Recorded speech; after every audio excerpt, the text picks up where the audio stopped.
Continuamos entonces con Sebastián Di Domenica, periodista especializado en IA, y esta conexión de ciudades, coalición de ciudades, para entender un poco más, ¿no? ¿Qué son estas 10 ciudades y dónde aplican esta inteligencia artificial, Sebastián? Bueno, como te decía, es una coalición que está conformada por grandes ciudades y también por ciudades medianas, ¿sí? Entre las grandes ciudades tenemos a Rosario y Córdoba, y después tenemos a ciudades como Neuquén, Tucumán, de Buenos Aires, que son 3 de febrero, Pilar y Escobar.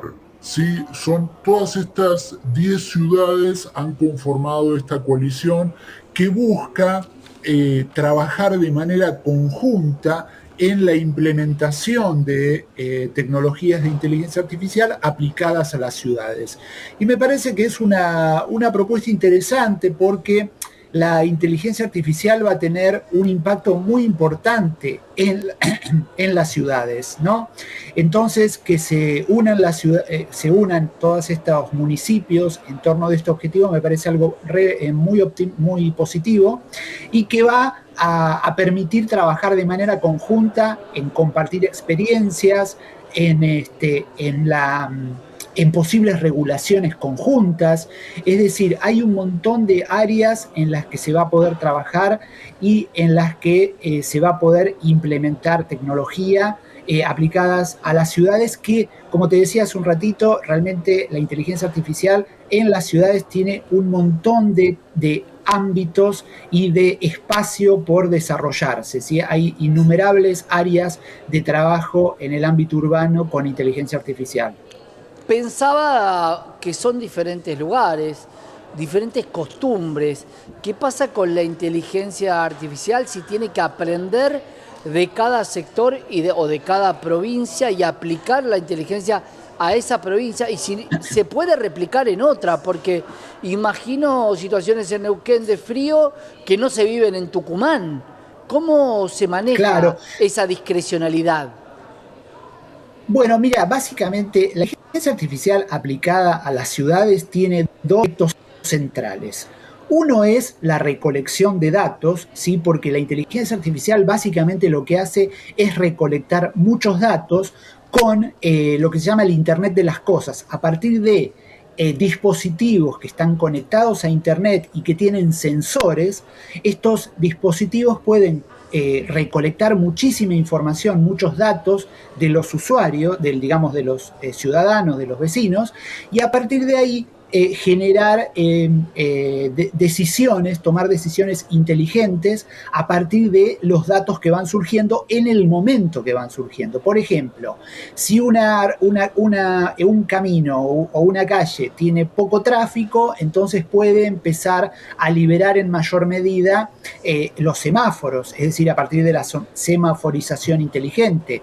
Por ejemplo, algo que se hizo en Barcelona cuando fue la pandemia, querían prevenir que no se llenen de mucha gente las playas, ¿no? Entonces habían colocado una inteligencia artificial digamos, en las entradas de estas playas y que la inteligencia artificial marcaba cuando se completaba el aforo, ¿no? Claro. Es decir, y iban actuando de acuerdo a la información que va surgiendo, ¿no? Entonces son dos ideas. Es por un lado la recolección de datos y a partir de ahí la automatización de acciones, ¿no? Que pueden estar ligadas al transporte, al tránsito, puede estar ligado a la eficiencia energética. Básicamente la inteligencia artificial en las ciudades sirve para reducir costos, ¿sí? Porque, por ejemplo, si un lugar tiene poca gente, se baja la intensidad de la luz. Por ejemplo, en una plaza de noche que no hay nadie y sin embargo están todas las luces prendidas, se puede bajar las luces si no hay gente o determinar qué luces quedan prendidas y cuáles se apagan. Son todas decisiones que se toman en el momento automáticamente de acuerdo a la información que van generando los sistemas, ¿no? Por eso Claro.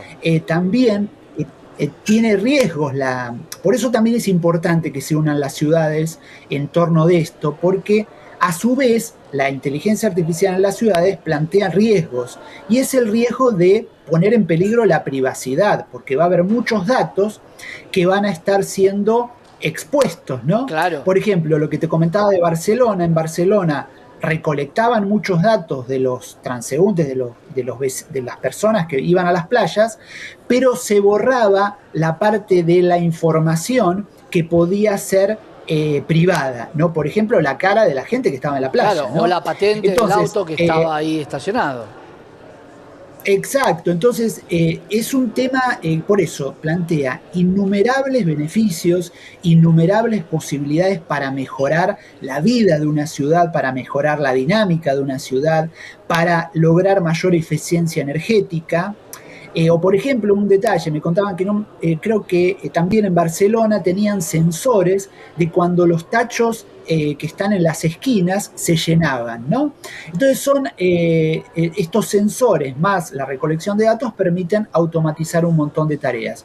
Y bueno, básicamente me parece, por eso yo te decía, me parece interesante que ciudades como Rosario, como Córdoba, o ciudades como 3 de Febrero o Escobar acá en el conurbano, trabajen de manera conjunta para implementar estas políticas de inteligencia artificial y generar una gobernanza mejor, generar mayor eficiencia. Y además hay otro punto interesante de esta coalición, que la idea es acercarse al sector privado, ¿no? Entonces, si vos tenés un montón de ciudades argentinas que están en búsqueda de tecnología, porque esto es caro también, el semáforo inteligente, son todas tecnología que es cara, que es una inversión para la ciudad. A la larga sirve para reducir costos, pero en el primer instancia es caro y es una inversión, ¿no? Entonces, si de repente vos tenés un grupo de ciudades que decide ir a buscar esta tecnología, puede conseguir mejores precios de la tecnología y a su vez puede acercarse a desarrollos argentinos. Entonces, y las experiencias que vayan desarrollando cada ciudad puede servir a otra ciudad y a su vez puede promover o fomentar la creación de empresas que trabajen con tecnología e inteligencia artificial de Argentina, ¿no? Yo creo que es muy positivo. ¿Qué pasa con la inteligencia artificial y la carga de ideología política? ¿Se puede tener una inteligencia artificial totalmente apolítica y que resuelva en función de la mejor de las funciones o siempre va a tener algún componente cargado? Siempre, a ver, la inteligencia artificial por definición tiene sesgos, es decir, porque vos tenés un desarrollador y una persona que lo programa, que programa Claro. a los algoritmos, que son las listas de instrucciones de la tecnología de inteligencia artificial, entonces esa lista de instrucciones siempre la hace una persona o lo hace un poder que tiene algún tipo de sesgo, ¿no? Claro. Lo que pasa que, bueno, es importante que exista un periodismo, que exista que la gente se informe para que, digamos, estos sesgos no perjudiquen, ¿no? Que sean lo más transparentes posibles. Por eso nuevamente me parece una buena idea que las ciudades se unan porque van a transparentar, ¿no? Claro. Como te decía, la recolección de datos plantea muchos riesgos y pone en riesgo pone en gran medida en riesgo la privacidad de las personas. Recordemos que hay un área que a mí me parece súper sensible, que es la aplicación de inteligencia artificial a la seguridad, ¿no? Y recordemos que en la ciudad de Buenos Aires, por la decisión de un juez, había un sistema de verificación de personas, digamos, por el iris, y se tuvo que levantar porque había cometido muchos errores, había individualizado personas como de personas prófugas, pero se equivocó en varias oportunidades, no había forma para auditar el sistema tecnológico, entonces se consideró que era mejor dejarlo fuera de servicio. Claro. Y ahí tenemos un buen ejemplo de cómo la inteligencia artificial en las ciudades a veces puede ser muy riesgosa, y cuando vos señalás esta pregunta que vos señalás me parece muy oportuna, porque justamente cuando trabajamos con temáticas tan sensibles como individualizar a una persona que puede ser puede relacionársela con un delito o con una situación digamos, de que está prófugo. Entonces me parece que es súper delicado. Recordemos que la inteligencia artificial todavía es una tecnología que está madurando, comete muchos errores y para áreas tan sensibles como la seguridad, hay que ver hasta dónde se llega, ¿no? Claro, Sí, para el tema de la vigilancia, por ejemplo, las cámaras de seguridad, que hay un montón por todos lados, pueden sí con inteligencia artificial ser de utilidad para avisar cuando hay un problema. Es decir, supongamos que hay un accidente en una esquina y entonces la inteligencia artificial de manera automática puede activar el llamado a una ambulancia o el llamado a la policía. Ahora, trabajar sobre la individualización de posibles delincuentes o situación de tema inseguridad, yo ahí lo pongo claro. como algo muy delicado, ¿no? Y es lo que vos decís.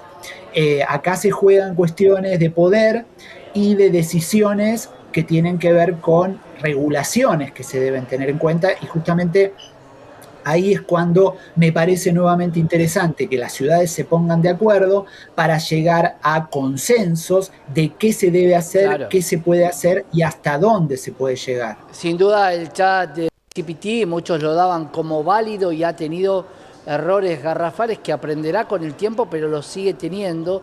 Mucha gente toma la inteligencia artificial como un juez salomónico, sin embargo, todo lo contrario. Vamos a seguir, Sebastián, hablando de esto, porque si quien programa esa inteligencia artificial descree de las políticas para el 2030 y los daños ambientales, seguramente tomará decisiones contrarias a esa situación.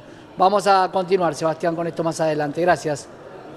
Dale, te agradezco mucho, Santiago, gusto hablar con vos y saludos para toda la audiencia. Un gran abrazo. Sebastián Di Domenica, periodista, especialista en la inteligencia artificial, algo que viene creciendo y cada vez más.